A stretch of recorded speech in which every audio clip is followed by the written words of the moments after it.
Hello, everyone, and welcome to another episode of A Deeper Christian Experience.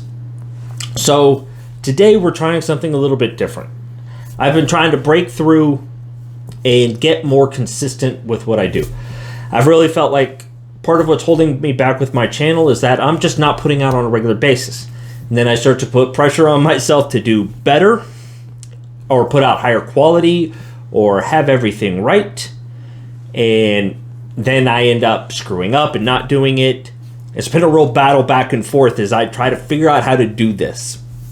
So it really started to feel like I just needed to hit record, do it 4 days a week, 4 or maybe 5, and just get sometimes really put forth effort into putting forth a very specific video like I've done in the past. And sometimes just talking to you guys and trying to help motivate you to do more and really just get in the swing. So this might be a little bit rough today. This is the first go around. Hopefully it'll get better as time goes by. But this is my plan, so we'll see. So first of all, the first thing I want to say is I don't know about where you're going to church, but my church has been really starting to kind of catch fire lately. We're not in revival yet, but things are definitely feeling like they're trending that way. Even Wednesday night, we had a young woman who preached for the very first time. And okay, I will stop. We had a young woman who preached for the very first time, and she did a fantastic job and really pulled the church into prayer, and it was great. It just feels like all the time this kind of bubbling is happening. There's more and more anticipation each time we go to church. Now, once a month we are doing fasting, usually for about 3 days, and a prayer evening, what we're calling a warrior weekend, on either a Friday or Saturday night. And it's really allowing people to dig further and further in. Since we've started doing this, my morning routine has just gone through the roof. It's been a beautiful, beautiful thing, and I'm wanting to spend more time with the Lord. And it's just this palpable feeling that it's just growing. Matter of fact, I've been late to a couple times to work because it just grew. I think a couple times I ended up going for much longer than I normally do. And so I was ending up at work like 20 and 30 minutes late. But it's just really turned into this beautiful thing, and it's growing. It's growing inside of me. It's growing inside of others. One thing we've seen is that it's starting to catch fire too. Texas A&M is having reports of a revival started. I guess some have started in Alabama or Arkansas now. It's starting to grow and it's starting to spread. And this is the time when we really need to lean in. So if you're watching this, I'm encouraging you to really start trying to push forward. Push a little bit more in your prayer time. Push a little bit more in your reading time. If you're not doing it at all, try to pick it up some. Maybe listen to music on the radio. Anything like that. Anything that really starts to just get you into the spirit and allows you to really come to church prepared. Do it. If you can fast, that's great. I am going to encourage everybody here, even if it's just once a week on your own, okay? Take 30 minutes away from whatever distraction it is that you have and seek God. For most people, that's going to be TV. Some people, it might be your phone or computer. I'm not going to ask you to fast food. Haha, fast food, get it? But I do want you to really connect with that time. I believe part of the reason why the country is so struggling and the body of Christ in America seems to be struggling so much is because we have so many distractions about us. TV, even if it's just sports, there's always sports on. There's always some show to watch. Or there's always some app to check on your phone or Facebook. There's, take your pick, YouTube or video games. there's always some distraction that just pulls us away. Even if it's only for 15 or 20 minutes, we think to ourselves, it's only for a few minutes and I'm just relaxing. How much better would it be to relax with maybe playing a little bit of praise and worship, or praying to God for 15 minutes, reading the Word? There are tons of apps to go on your phone. You can literally do it anywhere. Just pull it out and read and really kind of saturate yourself in the Spirit and get ourselves prepared. But we're at that time now where we have to lean in. We have to push towards the Lord and really just get there. You know, it feels so good. I'm loving my morning routine with God. It is just an absolutely fantastic thing. I just encourage all of you to kind of do that too.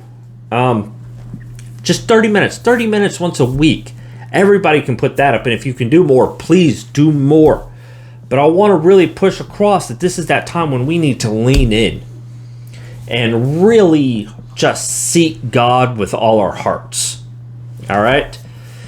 So I wanted to say that. I wanted to start off with that. Please, please, please do that.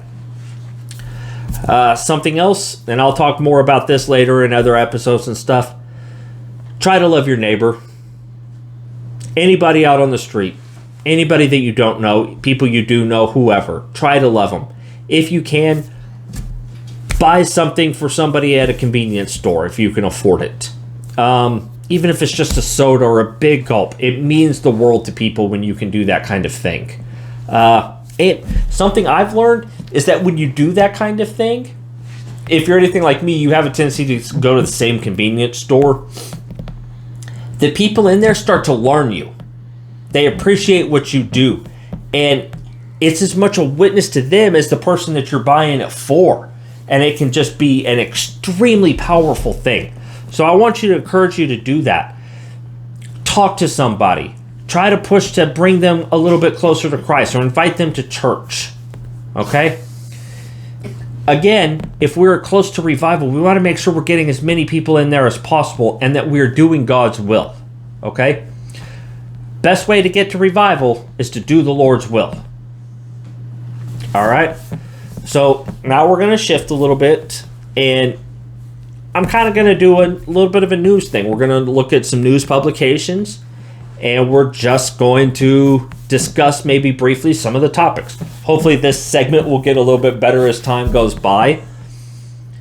But I think it's important for new Christians, for old Christians, mature. Let's put it that way. For mature Christians to kind of know what's going on and know that maybe sometimes you're not the only one that thinks certain things or trying to look for certain things. And so I figured we'd just go over the news at the very least. Maybe you haven't heard about some of this stuff happening. Okay?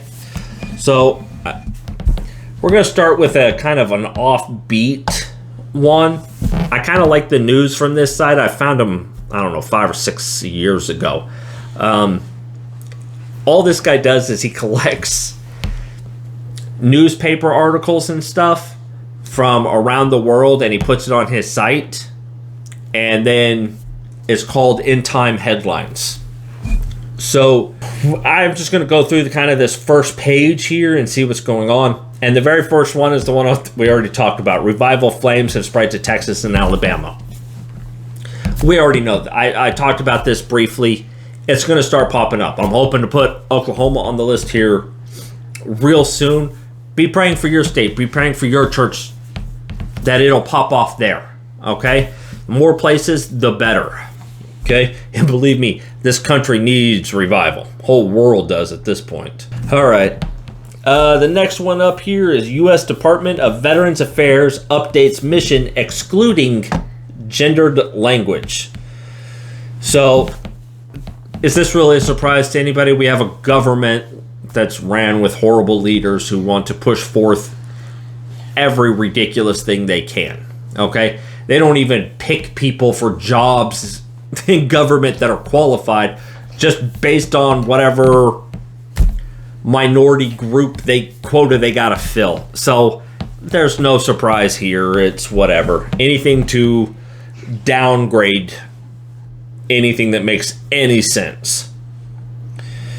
All right, library director fired after staff attempted to sabotage Kirk Cameron event. He was basically he wrote a Christian children's book, in case you hadn't heard. And so he was having a really hard time being let into libraries.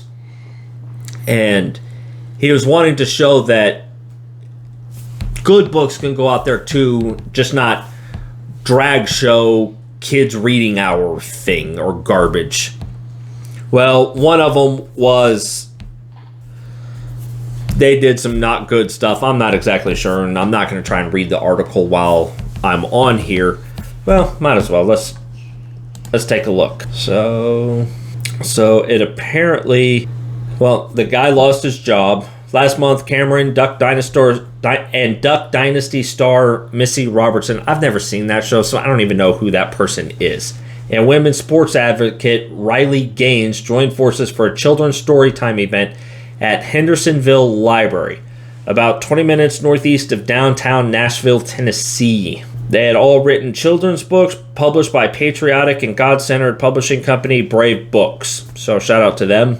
Apparently, a lot of the staff were very excited about it, and the community response was very big. In fact, the person in charge of the library claimed it was the biggest response the library had ever gotten about a public event like that.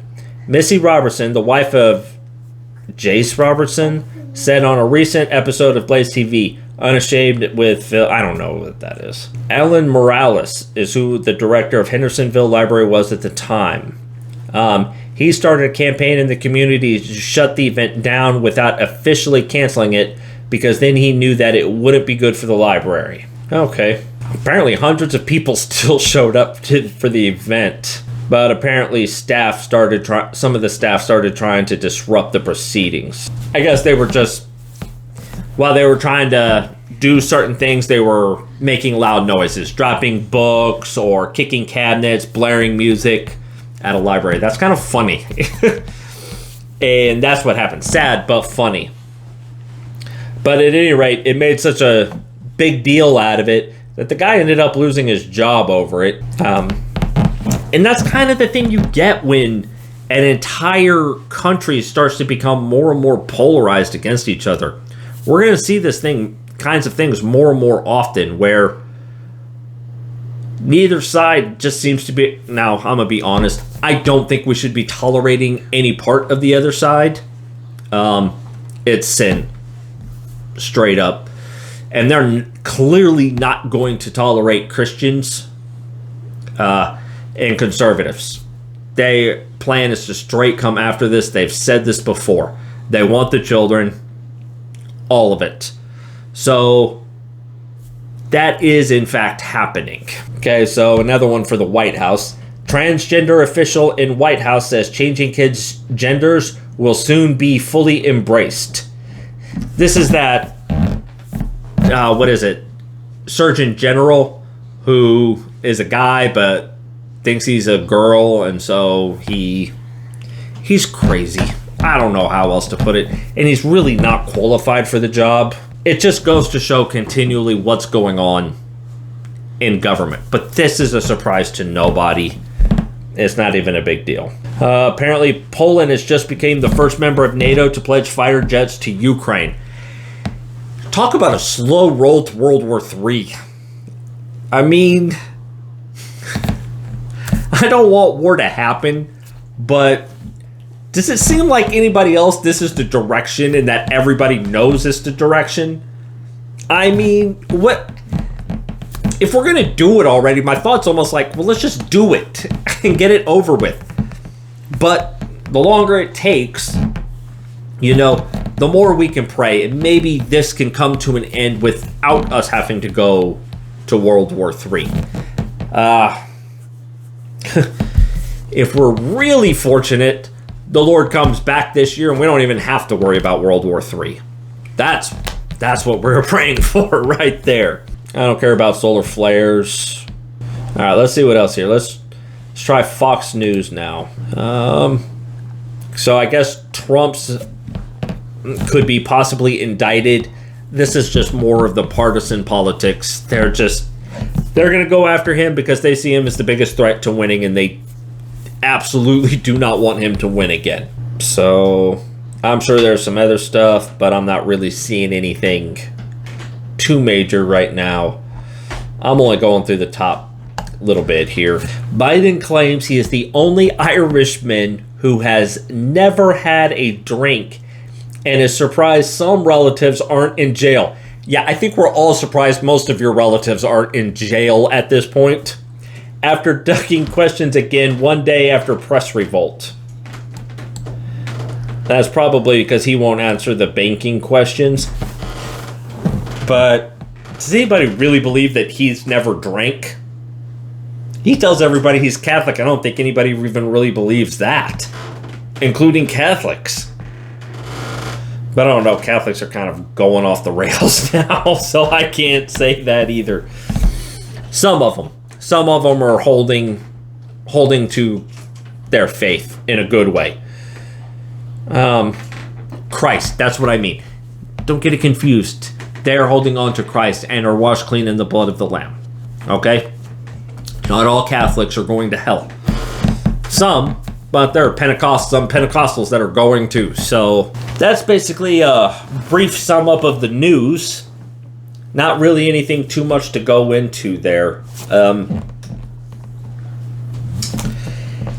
It's a dark time in the world. I'm going to try here real soon to do one on the Euphrates drying up. That's some really interesting and fun stuff.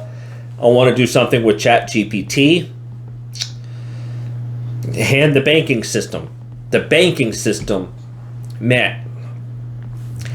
Okay, so I'm going to go ahead and do this one real quick. So, as many of you know, some of the banks have been failing. I think we're up to 4, maybe 5 now. The Swiss one's a European bank, and it just got like $50-something billion injection, and it still looks like it's not enough. Now, the reason I bring this up is there is a number of people who are claiming that the governments are going to use this financial crisis, since it's happening in Europe, in the US, basically around the globe, that they're going to use it to transfer the US and maybe some European countries over to what's called a digital currency. Not like Bitcoin. It's completely ran and operated by the government, but the whole thing's digital. So the reason why I think this is fascinating is because in Revelation, it talks about how nobody will be able to buy or sell without the mark of the beast. Now, we've talked about this kind of thing forever, but I want you to pause for a second and really think about what that meant 2,000 years ago. As far as prophecy goes, a lot of people, I think this is a... they've always been more fascinated by the mark, but I think the actual financial system that this requires is way more fascinating. So think about this, okay? You have 2,000 years ago, gold and silver coins are the predominant way people buy and sell goods. And it is strictly designed toward the Roman government at the time, okay? So wherever the Roman government was, these coins were. Now they made it outside of it, but not completely, okay? So that was the primary way of sales.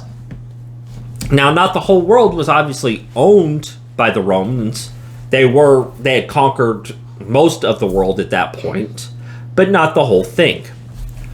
So think about that. Now, barter was still another system that was used frequently then, but for the most part, gold and silver coins. Now imagine this.